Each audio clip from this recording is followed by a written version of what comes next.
నమస్తే, welcome to #you. నేను మీ రాజేష్. తెలంగాణలో గత కొంతకాలంగా బీజేపీ అధికారంలోకి రావడానికి టార్గెట్ తెలంగాణగా బీజేపీ దూసుకెళ్ళడానికి అనేక స్కెచ్లు వేస్తూ ఉంది.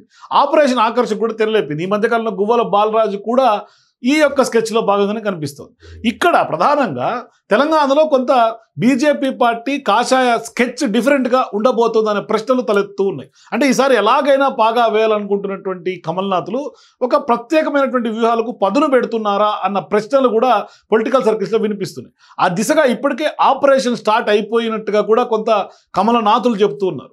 ఇంతకీ ఏంటి ఆపరేషన్ చూస్తే ఒక్కసారి నిజంగానే అంటే కొన్ని సామాజిక వర్గాలను టార్గెట్ చేస్తూనే బీజేపీ తెలంగాణలో అడుగులు ముందుకేసుకోబోయే అవకాశాలు కనిపిస్తూ ఉన్నాయి. మరి తెలంగాణలో ఏ పార్టీ అయినా అధికారంలోకి రావడానికి చాలా వరకు కీలకమైనటువంటి నియోజకవర్గాలు రిజర్వ్డ్ స్థానాలు, అవి చాలా ముఖ్యమని చెప్పుకోవాలి.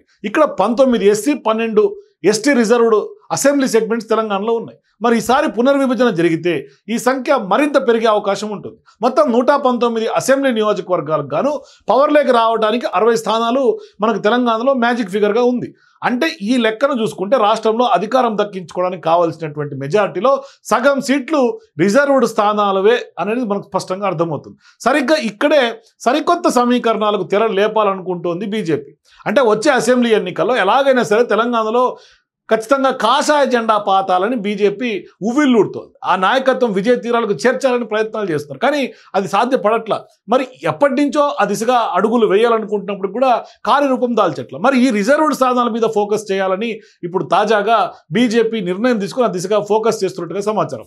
అందులో భాగంగానే ఆయా నియోజకవర్గాల్లో ఇప్పటి నుంచే కొంత గ్రౌండ్ వర్క్ స్టార్ట్ చేసి బలమైనటువంటి నేతల్ని తయారు చేయాలనే భావనలో బీజేపీ ఉన్నట్టుగా కనిపిస్తోంది. అయితే గత అసెంబ్లీ ఎన్నికల్లో ఒక్క ఎస్సీ నియోజకవర్గం కానీ ఒక ఎస్టీ నియోజకవర్గంలో కూడా కమలం పార్టీ గెలవలేకపోయింది. అందుకని ఇప్పుడు అక్కడ పాఠాలు నేర్చుకొని ఇప్పుడు అవకాశాలు అక్కడ సృష్టించుకొని ఇప్పుడు ఆయా సెగ్మెంట్స్లో పట్టు నిలుపుకోవాలని, పట్టు లేకుండా అధికారం చేజిక్కించుకోవడం సాధ్యం కాదని అంచనాకు వచ్చింది బీజేపీ. అందుకని ఆ పార్టీ పెద్దలు అదే టార్గెట్గా ఇప్పుడు వ్యూహరచన చేస్తున్నట్లుగా సమాచారం. మరి 2 సార్లు ఎమ్మెల్యేగా గెలిచినటువంటి అచ్చంపేట బీఆర్ఎస్ మాజీ ఎమ్మెల్యే గువ్వల బాలరాజుని ఈ ఆపరేషన్ ఆకర్ష్లో భాగంగా ఎస్సీ సెగ్మెంట్లో భాగంగానే ఆయన్ని ఈ మధ్య కాలంలోనే బీజేపీ గూటికి చేర్చుకోవడం అందులో భాగమేననేది స్పష్టంగా ఇక్కడ ఆపరేషన్ ఆకర్ష్లో అర్థమవుతుంది. మరోవైపు ఎస్సీ నియోజకవర్గాలైనటువంటి చెన్నూరు, బెల్లంపల్లి, జుక్కల్, ధర్మపురి, చొప్పదండి, మానకొండూరు, ఆందోల్ ఇలా చాలా చోట్ల ఇప్పటికే పార్టీకి బలమైనటువంటి నేతలు ఉంటే సరే, లేదు అంటే ఖచ్చితంగా ఎవరైతే గెలుపుకు అవకాశాలు ఉన్నాయో కొంత కీలకంగా ఉన్నటువంటి నేతల్ని, ప్రజల్లో మంచి పేరున్నటువంటి వాళ్ళని, ఖచ్చితంగా గెలుపు పక్కా అని అనుకునేటువంటి వాళ్ళని లాగేసుకోవాలని కాషాయ పార్టీ వ్యూహంగా కనిపిస్తోంది. వాళ్ళు ఆ దిశగా వ్యూహాలు సిద్ధం చేసుకుంటున్నట్టు తెలుస్తుంది.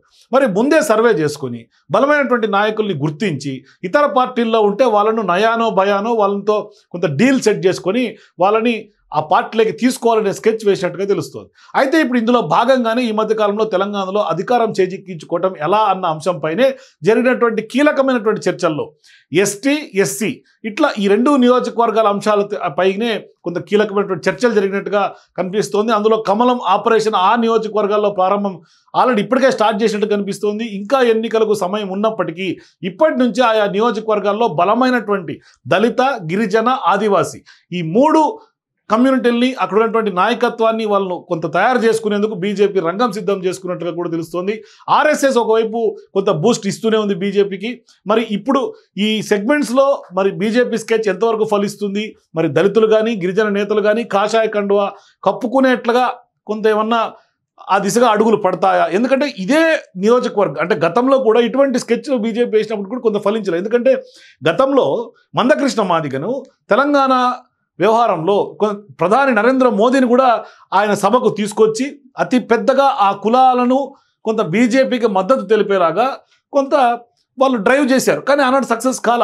అయినా ఇప్పుడు ఆయా నియోజకవర్గాల్లో క్షేత్రస్థాయి నుంచి కూడా కొంత బిల్డ్ చేసుకోవాలని, కొంత గ్రౌండ్ లెవెల్లో పట్టున్నటువంటి నాయకుడిని కనుక ఇప్పటి నుంచే వాళ్ళ వైపు తిప్పుకోగలిగితే ఆ పార్టీలో ఉంటే స్పష్టంగా అప్పుడు భవిష్యత్తులో జరగబోయే ఎన్నికల్లో కొంత విజయ దుందువి మోగించడానికి ఒక ఆస్కారం ఉంటుంది అనే భావనకు బీజేపీకి వచ్చినట్టుగా కనిపిస్తుంది. మరి గతంలో ఎక్కడైతే ఫెయిల్ అయిందో అక్కడే ఇప్పుడు గెలవాలనే లక్ష్యం బీజేపీ పెట్టుకుంది. అందుకని ఇప్పుడు నయా స్కెచ్తో కొత్త ప్లాన్తో టార్గెట్ తెలంగాణ అచీవ్ అయ్యేందుకు బీజేపీ ముందుకు సాగుతోంది. సో మీరు కూడా కొత్త బీజేపీ ప్లాన్ పైన మీ అభిప్రాయాల కింద కామెంట్స్ తెలియజేయండి. For more videos please watch #.